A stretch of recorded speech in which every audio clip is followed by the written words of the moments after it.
Hey, good afternoon, good evening, wherever you're watching from, wherever you're listening. Canyouth Exploration, your topic in the podcast. I am Dr. Canyouth White. Hey, women are very important in all of us' lives, right? Be it male or female, women actually set the pace. They're real genius. I mean, we have to love them no matter what happens. We have to respect them because they're strong. And as we celebrate International Women's Day 2022, break the bias. That's the theme for this year. I'll be talking to a number of women, and they'll be talking about the challenges that they have. Each of my guests actually have, you know, there's challenges, in their own life, and we want to trash that out a bit, so to speak. Look at what had gone on there and how they overcome. I know they will suggest to you who are women to overcome whatever challenges that you're having now, and we look at the whole thing about break the bias. And I know that there is a symbol, a sort of pose for break the bias. And I'd like to engage in it. Right? Break the bias. And Yes. we are trying to find out how Canyouth Exploration, your topic in the podcast, can assist in breaking the bias as it relates to gender and the generational bias among our women. What I'd want from my guests though, let me say first of all, welcome to all of you. It's nice to have you in, right? I'm sure that you have a lot to share. Let me ask you though to introduce yourself and to tell us briefly what the challenges that you had are having at this point. Just tell us about that briefly. Let me start with Stephanie. How are you doing, Sure. Stephanie? Hello. Thank you. I appreciate you having me. Yeah, there is definitely a challenge being a woman for sure.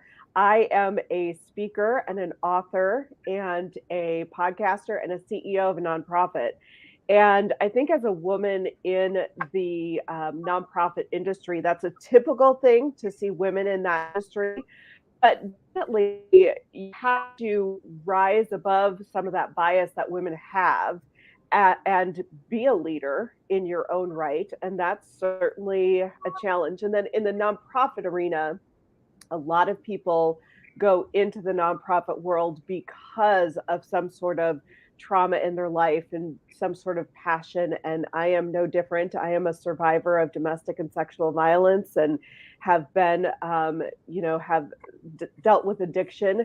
But I think that lends to almost an uphill battle sometimes when you're running a corporation like that.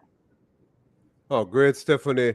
And I'd like to welcome Natasha. Introduce yourself and tell us about your challenge, if you may.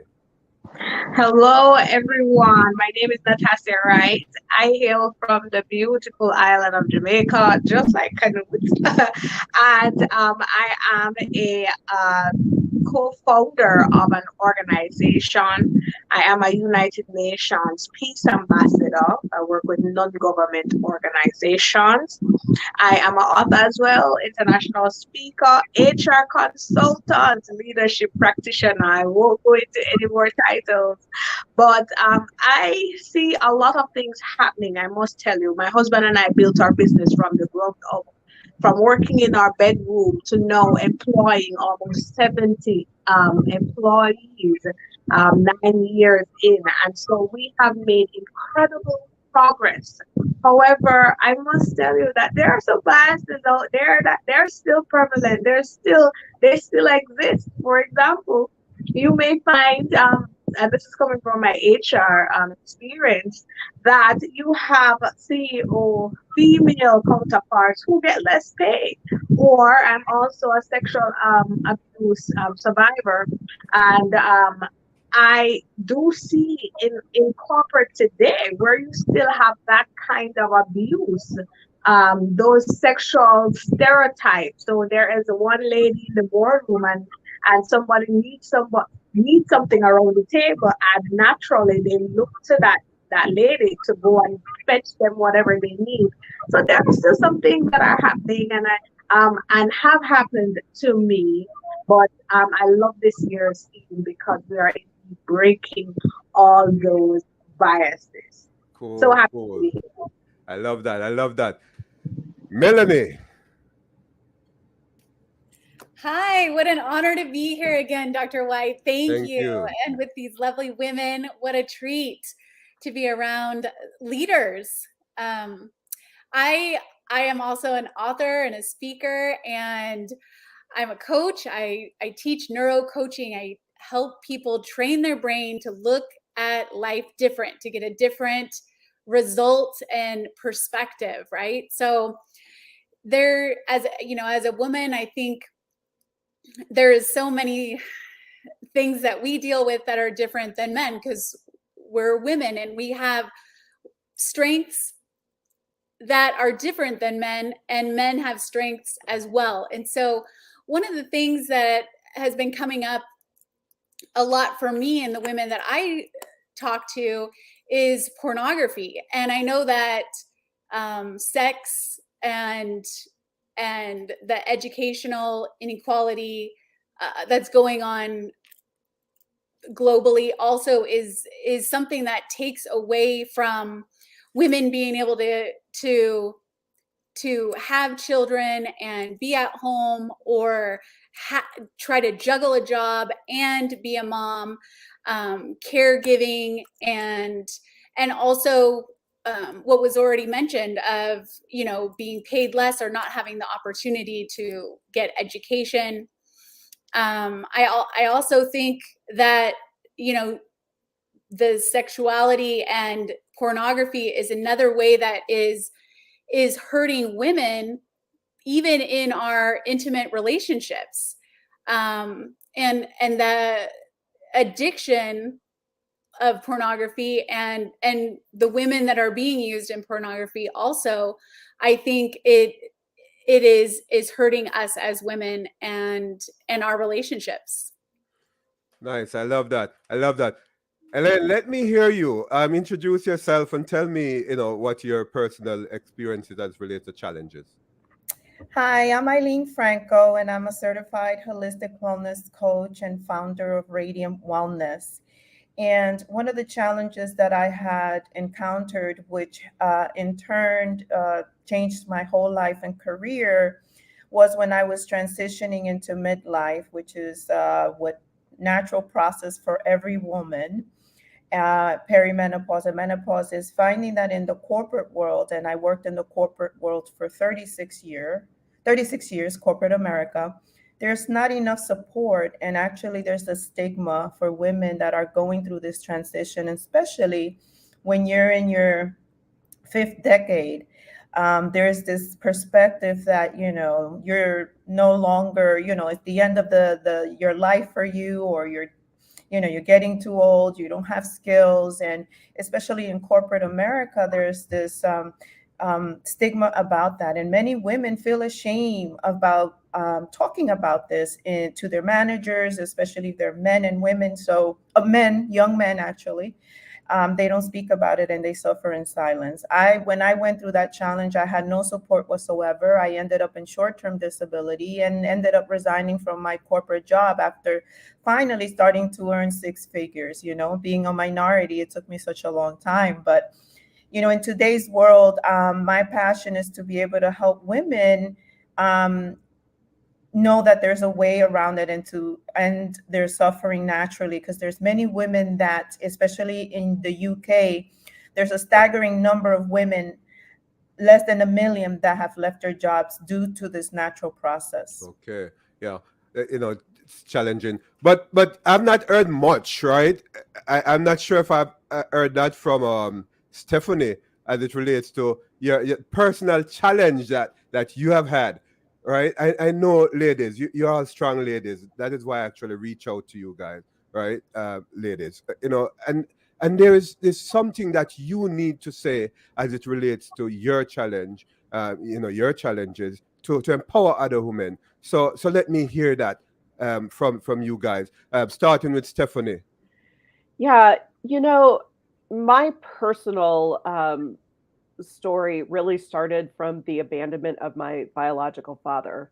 And I think that led me into a trajectory of really trying to seek that acceptance, that value, that worth. And I think that's something for women particularly. Certainly men deal with that as well.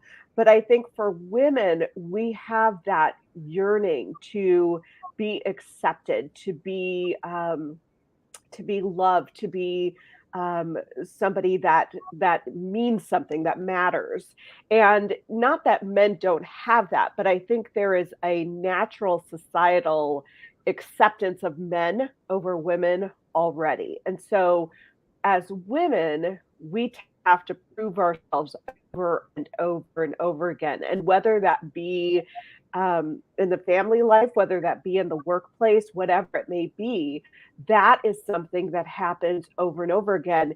And definitely to Melonie's point with the objectifying of women in society, that is a huge issue that we have to overcome right then and there, so that we are looked at as people who are making a difference in society and life, as opposed to something very physically objectifying. And I think that was my struggle throughout my life. Right. Thanks for that, Stephanie. Melonie, would you like to share your personal challenges and just to empower women out there?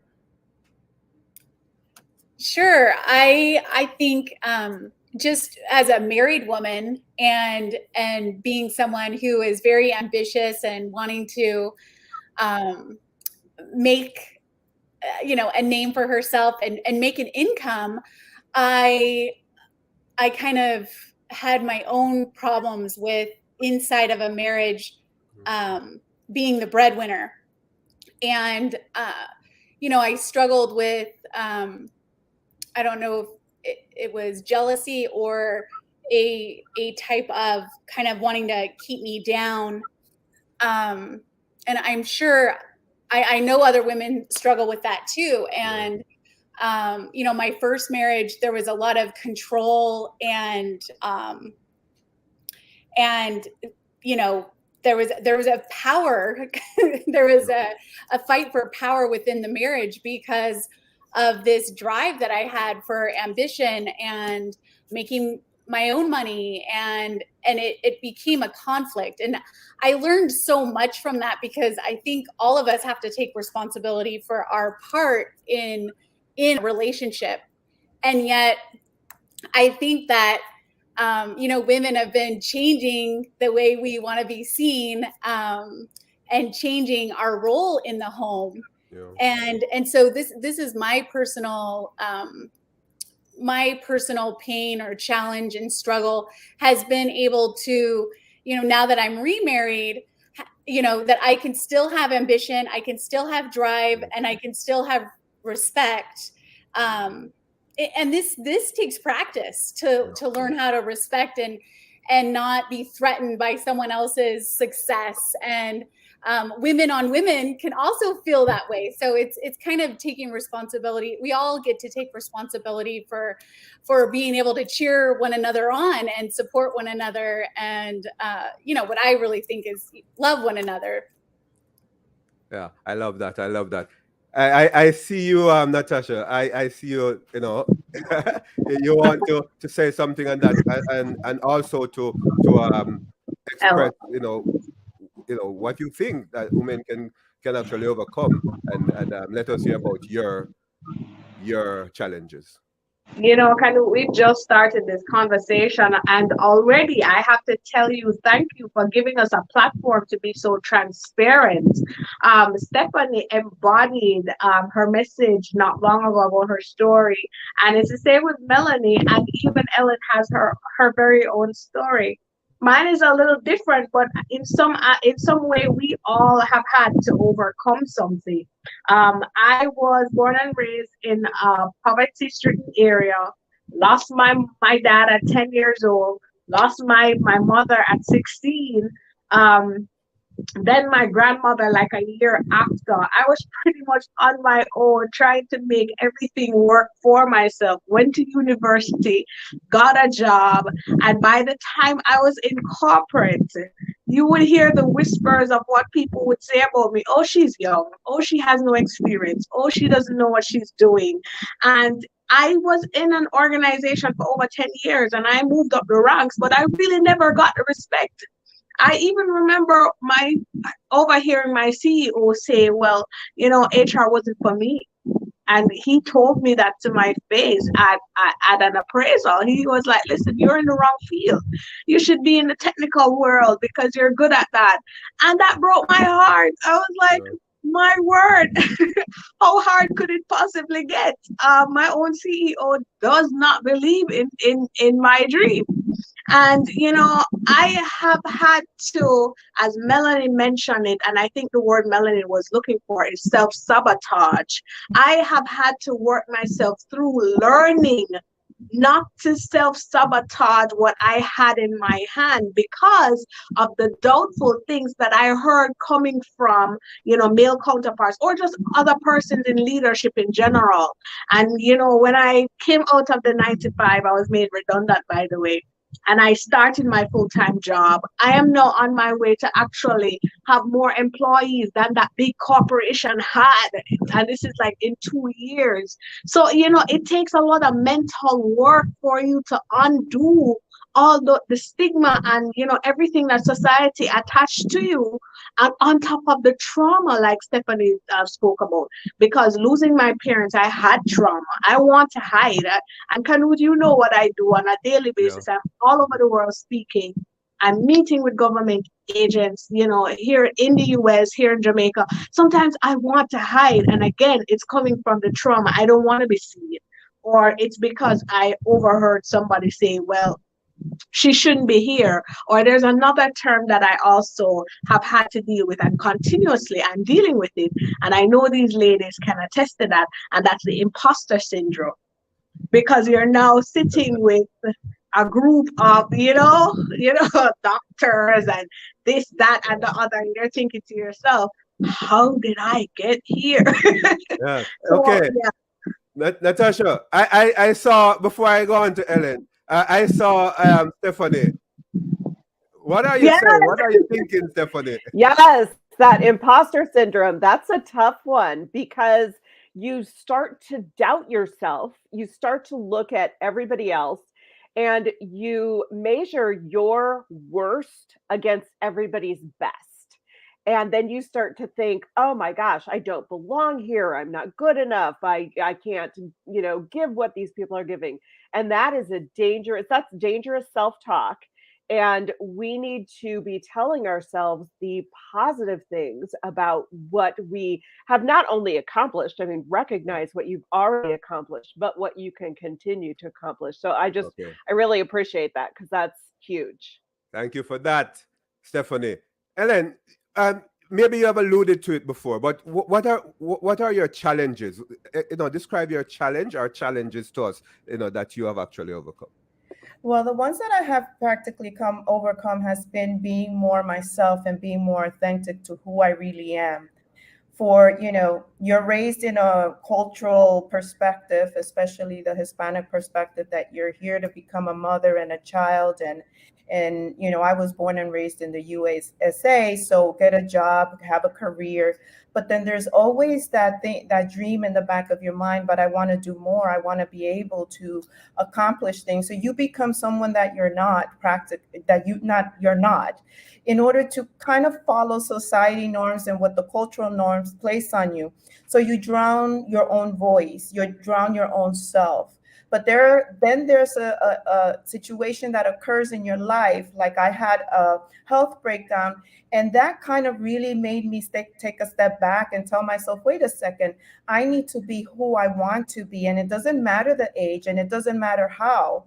There's so many fears that you have in your mind. Oh, the financial security, and I'm not able to leave that job for 9 to 5. I felt that for so many years. I want to have my own business. I want to go out there and make a difference in the world.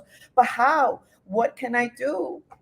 And it was a real struggle to overcome that myself, but I had to do a lot of internal work. It does take a lot of mental work. It does take a lot of fighting that imposter syndrome and saying, hey, I do have a voice. I'm going to raise my voice, and I'm going to go out there and let women know that no matter the age, it's never too late. You can have your dreams come true. I mean, I'm 55 and I'm here following my dreams no matter what. Yeah. This is Canyouth Exploration, your topic in the podcast, International Women's Day 2022. The theme is actually break the bias, and I'm sitting here with a few women who have had their own challenges, and they can tell you, perhaps suggest to you, ladies, how to overcome the challenges that you are facing. Now, let's look at the general challenges that women across the globe are facing. Eileen, I know, and with you, but let me start with you again. Talk to me about what you think. Challenges? Oh my God. In general. In general, there's definitely a whole lot of challenges. There is a lack of empowerment of women in the political arena. There's inequality, gender pay gap. Of course, women is 20% less than men. There's less seat at the table where women are able to represent women themselves. There's health inequality for women, and within that, there's also, if you are African American, there's even more inequality there to quality health care, especially if they're pregnant. So on a general sense, there's so much issues, their lack of education women are experiencing, and in third world countries is even more so. So women, despite the fact that we make 50% of the workforce, we're still making less than men, despite the fact that we have the education and we have the background and the strength. There's just this perspective that women are incompetent or less qualified to lead in corporate America, in courtrooms. I mean, it's across the board. Yeah, I'd like to ask Natassia. I mean, these ladies, the other ladies are from the United States. Natassia, you're from Jamaica, representing the Caribbean, right? What Ellen had just said, do you see that in Jamaica and the Caribbean, and then you can also tell me about the other challenges that women have around the world? Awesome. Thank you so much. I love to bring light to my country and the other Caribbean countries. I must tell you that in terms of the sex in leadership, Jamaica has actually a very high ratio. So we have let's say about 50% female leaders, I must tell you. So we do well. I know the last time they had the statistics, we were probably about 46. I know we're at 50. So when you look at the banks, the medical arena, the political arena, the last election we had, there are so many women sitting in the House of Parliament. It's unbelievable.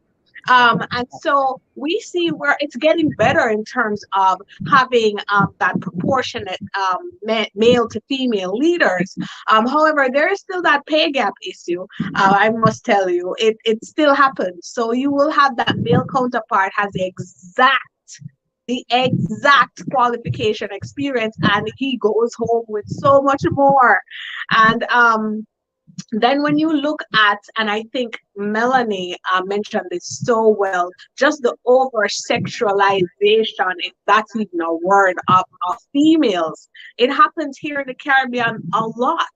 And of course, Caribbean women are known to be quote unquote sexy, and we love carnivals and so and so. So, I think that, and especially like in our music, in dance hall, reggae, sometimes it comes off definitely in a negative way. And so you do have those areas or pockets where, males would make reference to, oh, the females should just stay at home and take care of the children. What are you doing going to school? However, when you look in our universities, our ratio between males, it's unbelievable. We're like 75 to 25 or probably 70 to 30. Yeah. So I think there needs to be some kind of intervention for our males at this point, because where it's heading, you can definitely see where the women are stepping out and doing a lot more. So Yeah. I would say that we're doing pretty well in the Caribbean, but there's still areas, there's still so much need, especially to pull up our young ladies who are in deprived situations, who are in, less fortunate areas. They definitely need the help. They need the support, because if they stay in those environments, they would think that that's all there is, to just stay Definitely. there, become a figure, or a housewife, and nothing is wrong with that, or just become a mother, but there's so much more. Okay, great. I love that, Natasha. As I move to Stephanie. Stephanie, what are you seeing around the globe? You have been, talking to people around the world, and what are you seeing? I think that with women, definitely that pay gap is a huge thing. We're seeing some headway in women in the corporate world and women having a seat at the table. We need more of that, especially women of color. There is definitely a gap there. Um, I think that we do have to break those barriers, though, of the sexualization of women. I think that is probably the biggest gap that I see. Even in the corporate and political world, where a woman gets ahead, there's this Yeah. mindset that there are reasons that a woman gets ahead, or that I have a good friend who is a very successful politician. She's a tiny little thing, and somebody actually questioned her ability to govern because she is small. That would never happen to a man. And so I think those are the things that we are definitely challenged by. Yeah, I love that. I love that. Coming to you, Melonie. But there you see in Ukraine, women are fighting, right? They're taking up arms. And, we have to appreciate that. Women are stepping out, Melonie, what are you seeing? Well, I feel like this is an education for me, hearing your guys' perspectives. And I mean, I did travel once to Tanzania, so I have been out of the United States.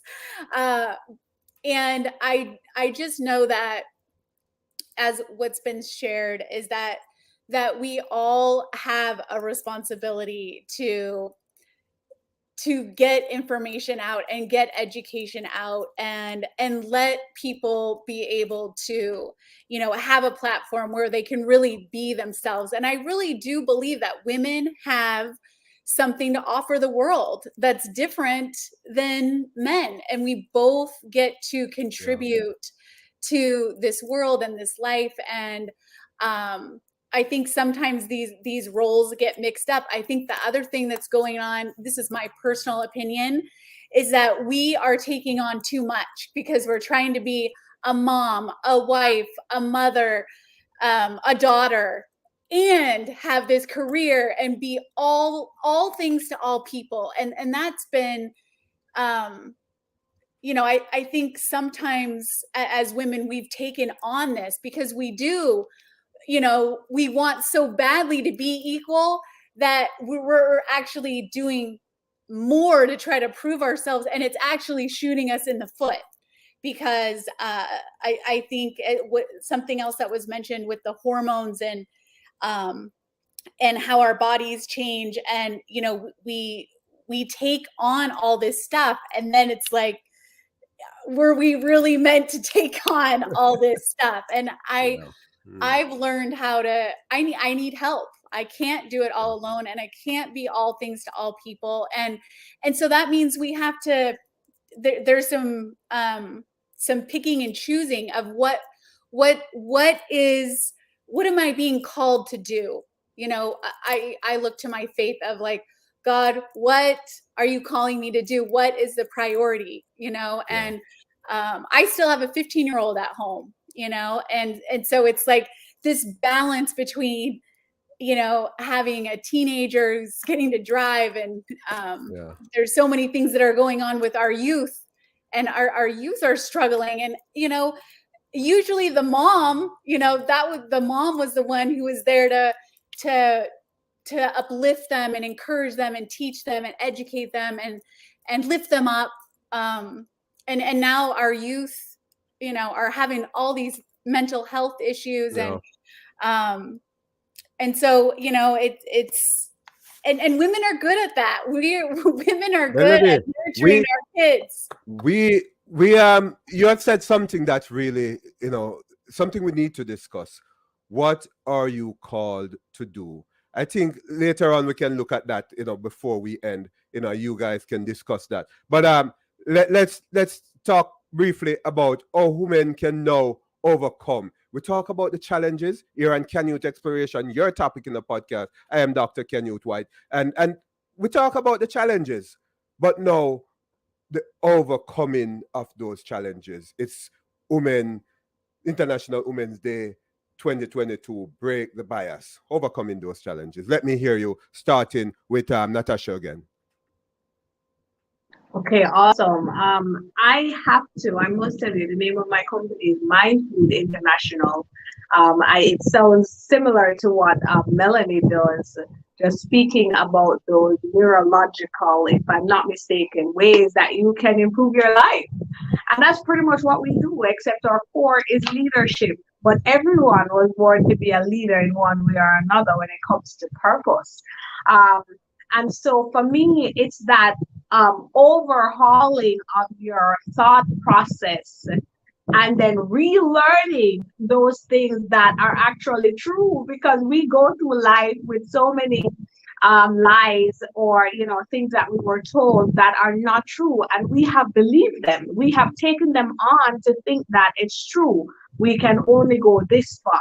We are lesser counterparts to our husbands, or we're only created to do whatever our husbands say. And I'm not in any way, I'm not preaching feminism. I'm not into it. I'm just saying that we are all important as human beings. We all have a purpose. And we all have a drive, as Ellen said. And so you have to overhaul your thought process.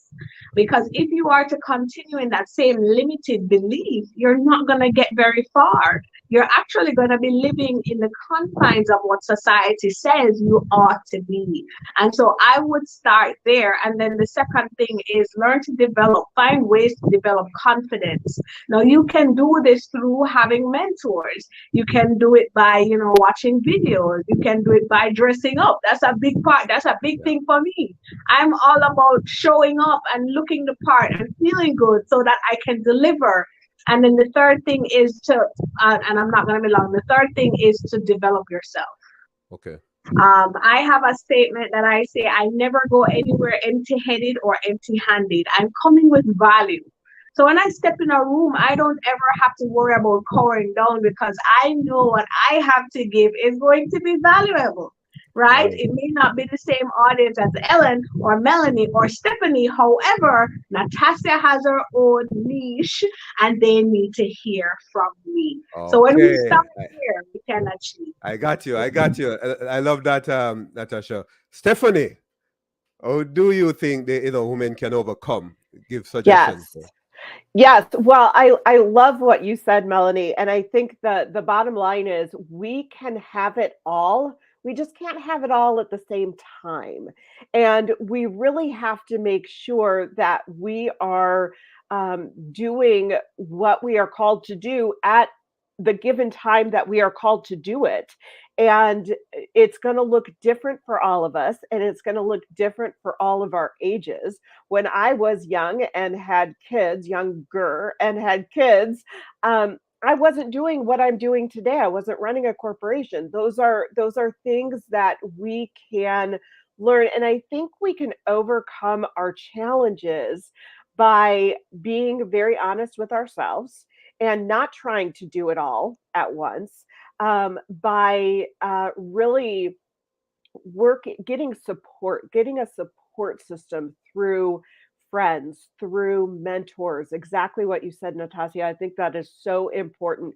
We need to not do it alone. And my faith is very important to me. I think that relying on a faith to really support what it is that you're doing, those are the ways that we can truly overcome our challenges. But I think if we try and do it all too much, and take it all on at once, we're not going to make it. We have to be very honest with ourselves in what we can and can't accomplish all at once. Yeah, I love that. I love that, Stephanie. Melonie, how do you see getting over these challenges? Talk to the women. Well, I love what has been shared. I talked to my 93-year-old granny this week, and she agrees with the getting dressed. Get up in the morning and get dressed. And this darling 93-year-old granny of mine, she puts her clip-on earrings whether she's leaving the house or not, and gets her, she puts herself together and wants to make sure her hair is looking good and she's smelling good. And she told me, Mel, I dress for myself, and she said there's something that we can do for ourselves every single day, and that's to show up for ourselves. And so I just thought that was so sweet, especially because the day before I had stayed in my workout clothes. And so I thought, Granny, I'm going to take your advice. And I love, I felt like I was validated from what was said earlier, that is so important to, show up for ourselves and get dressed and show up for the day. And I think I know that body language can change our neuroplasticity in our brain and release chemicals and hormones and help us get a better result faster than just affirmations. Affirmations are awesome. And if you could just add one piece of body language with that, there's been so many studies with, a power pose or, putting your arms in the air and a high five. Our brain knows what a high five means. And the body language has really been helping me lately. And repetition, right? So that's the way we build a new way of thinking, is repetition. And when if you're learning anything today, you have to get into action, because learning has an expiration. If we don't use what we learn, it actually, you have to learn it again. So they say, like, within 24 hours, 90% of whatever you've learned, it goes out the door. It's like we forget about it. And so that's why we have to be women of action. We have to, take one thing, and it doesn't have to be a lot, even, if it's just like this 1% change where, today I'm going to do something different. I'm going to wear lipstick all week long, just every day I'm going to put my lipstick on. And it's just 1% change of doing something. And it doesn't have to be lipstick, but I'm just saying, finding something that you can get into action about so that it sticks. And then your brain starts building like creative ways and ideas and solutions for that as we actually are in action. Okay, thanks for that. Eileen, how you see women overcoming or coping? Oh, well, I'm going to talk about how I was able to overcome. Okay. Hopefully it would be a great, That's all right. not golden nuggets for them. But first of all, I have a few, but first of all, you really have to self-accept yourself. If you have to accept yourself fully, love yourself for who you are, stop comparing yourself to other people.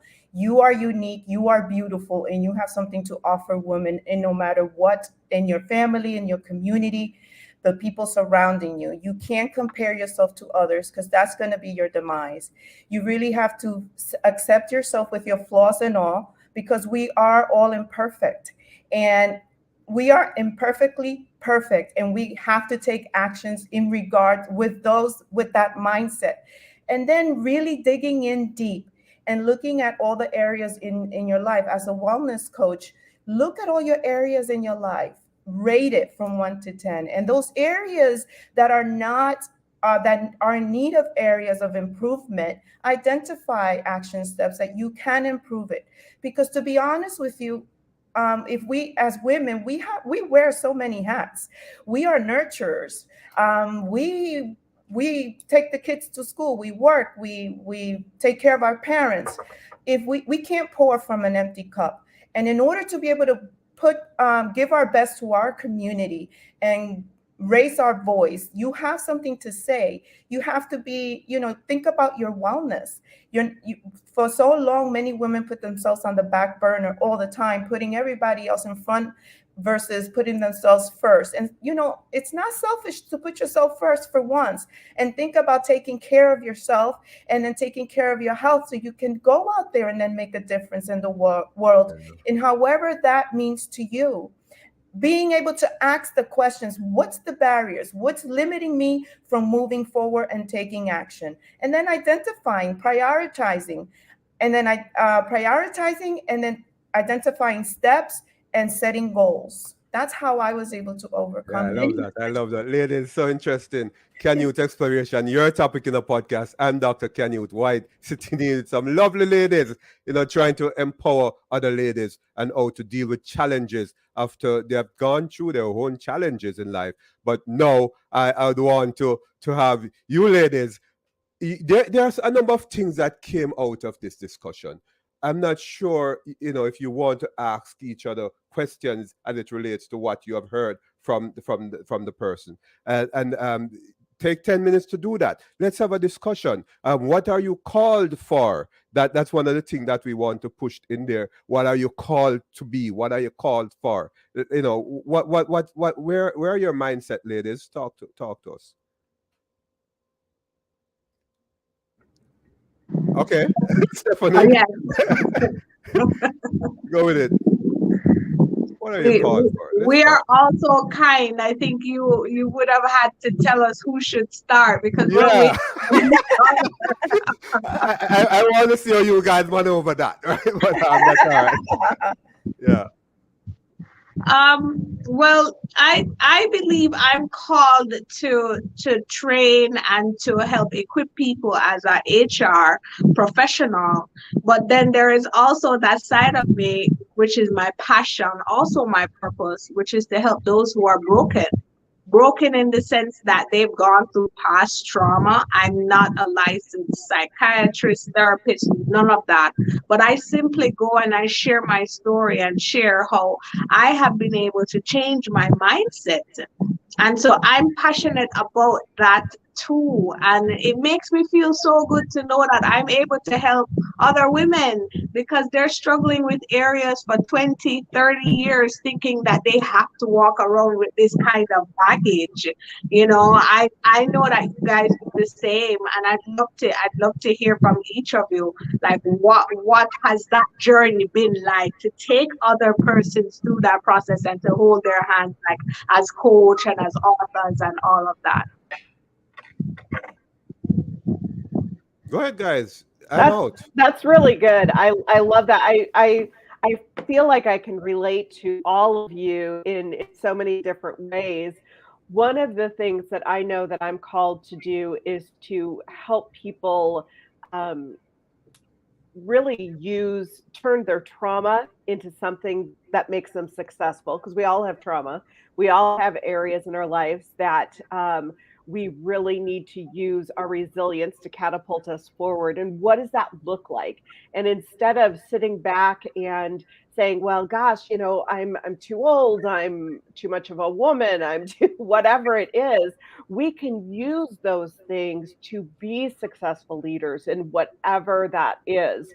And leadership, I think a lot of times we think leadership as, oh, that's the CEO, and yes, that's true, but you are also a leader in your home. You're a leader in your community. And so whatever that looks like is taking those situations that you have come from and using those to be quality leaders in your own right.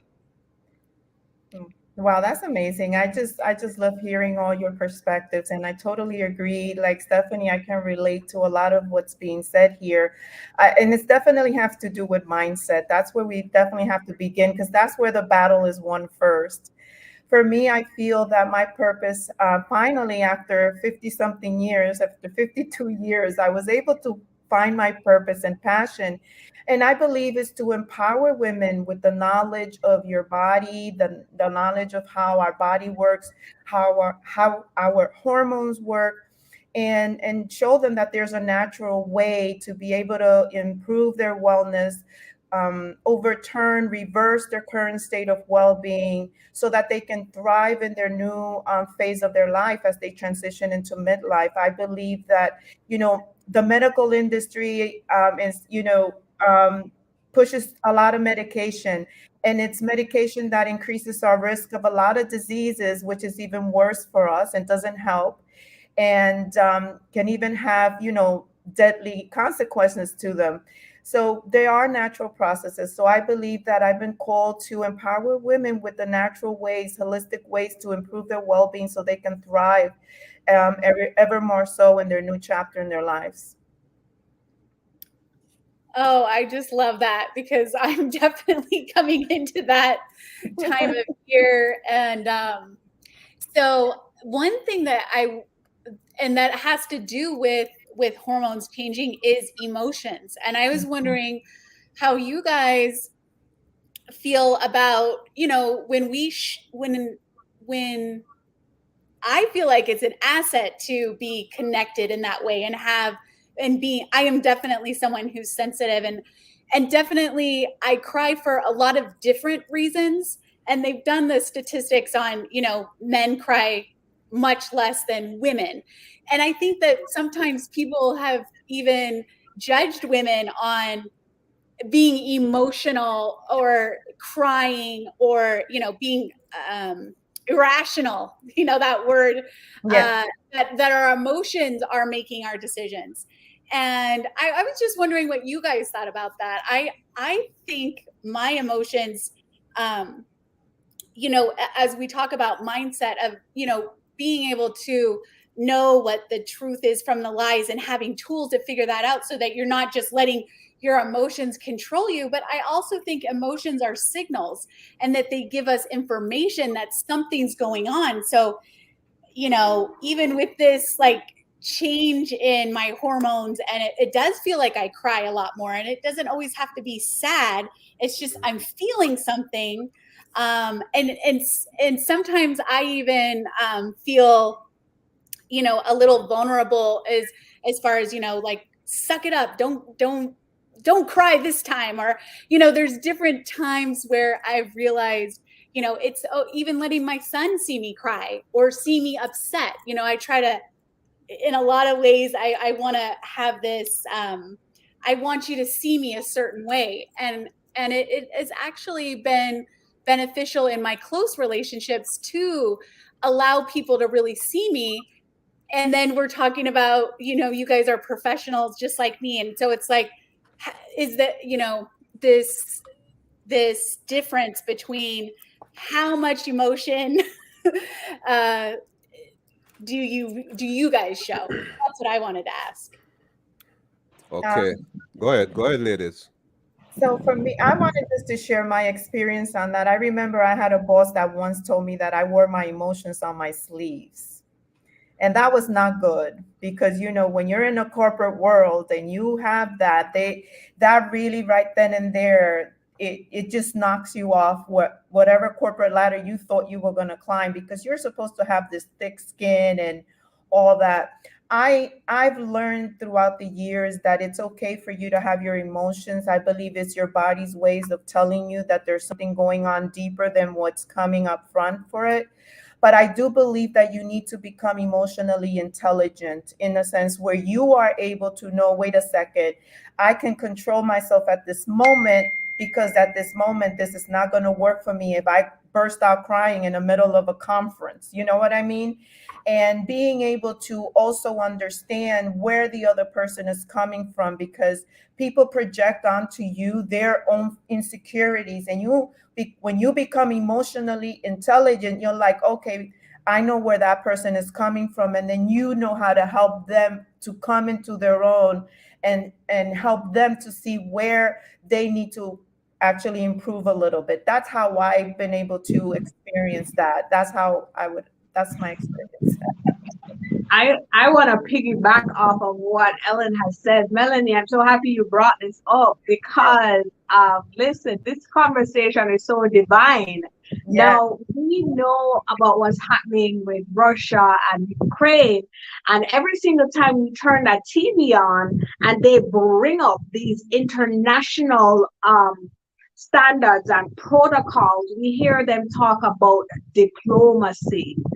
They do things in a diplomatic way, and coming off of emotional intelligence, even as a trained NGO ambassador, peace ambassador, they literally train us on how to be tactful and diplomatic. When you are emotionally intelligent, even when it hurts, you gotta hold it in a little bit, right? You just hold it in a little bit.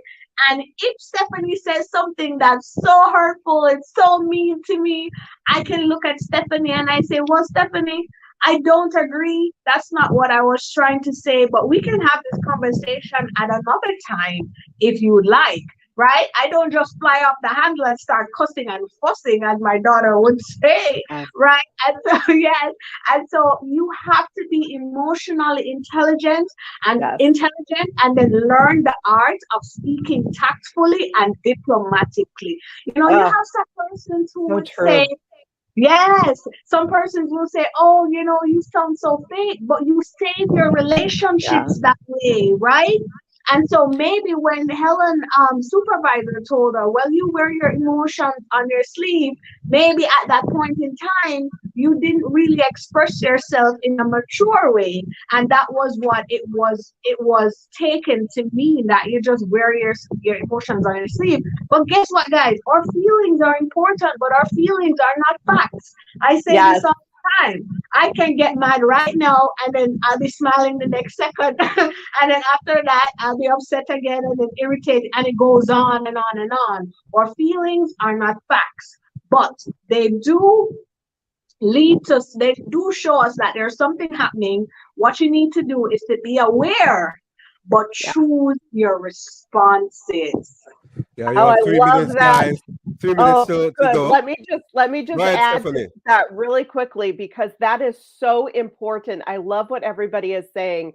And I think that as women particularly, we have to be very careful about that. And we have to make sure that we are not responding in a way that is emotional. We have to learn how to have proper conflict resolution, and that is critical in everything we do. And then when we're with a friend and we're talking on the phone, we can let it all out. But at the time, we need to respond appropriately, and I think that is so brilliant.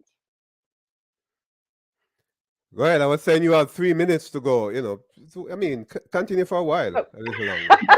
You have anything else to share? I mean, I'm enjoying this. You know, just talking about leadership, and you know. Are you sure we could go on all evening? That's right. I think that the whole point for me, you know, I'm hoping that we can do a part 2 where you guys just have a good discussion. I'll think about that and bring you back on. Yes. Right? Because ladies, you're really so good. You know, the encouragement that you offer, it's really, really amazing. You know, I want to look as we wrap up and on this thing about break the bias though. I thought I like this. Those of you watching will see it, but those of you listening on your favorite podcast platform wouldn't see it. That's the pause for this year Women's Day. Break, something like that. Break the bias. Come guys, let's have it. break the bias. Yeah, and we're going to be breaking the bias together. But quickly as we wrap up, 1 minute to answer each of you. What do you understand by break the bias? Breaking the bias. Starting with Ellen. Ellen, you go ahead. Yeah, for me, breaking the bias is really being truth to what you believe and speaking out, speaking your truth and standing up against what's right and doing what's right. And that's how you'll break the bias. I believe that, in my niche and helping women know don't take medication because natural is better for you, I'm going to speak that until I'm blue in the face because that's my truth. And I'm speaking authentically and I'm speaking for something that will help them. So I believe in being authentic and honest and transparency. You'll go a long way with that. Okay. Stephanie? Yes, I think it's all about resilience, and resilience is getting up when you're knocked down. And I think that breaking that bias is really about as women, we need to be resilient. We need to not sit in that place and camp in a place where it's not healthy for us. We may take 2 steps forward, 2 steps back, but we need to move the needle forward. Yeah, go ahead, Melonie. Break the bias. To me, it's about the mindset that we've been talking about. It's breaking free of these chains, happy, joyous, and free. It's to me, happy is a decision, having joy in your life is a choice, and freedom, these are the things that we get from doing something different. So you have to break the bias. You have to get outside of yourself. You have to do something different to get something different. And so for me, it's like, I just see like these chains being broken or, just breaking free, to really enjoy what I believe God intended for us to be. And also what was shared about, living up to our potential and being, who you are and getting to show that to the world and not being afraid that we don't have to be afraid. Great. Natassia, quickly, 1 minute. Sure. For me, breaking the bias is living in your purpose, walking in your purpose. What's that thing you are called to do? What is it that you dream about every single day? It doesn't matter what anybody says or what statistics says. You are that one to actually shatter that record. And so once you just forget about, what everybody else is saying or has to say about what you are called to do, when you act on it, you will realize that you're going to go so much further than you even thought or imagined you possibly could. And so that's it for me. Working on that thing you're called to do. Ladies, we're going to break the bias. Thanks for coming, all of you, right? I love it. I love it. I love it, and I'm hoping that we could do a part 2. We'll talk about that. All right, ladies. Thanks for coming on Canyouth Exploration, your topic in the podcast. I am Dr. Canyouth White. Remember, we're still in the pandemic. Hey, so you know what to do, ladies and gentlemen, and keep it going. Thanks.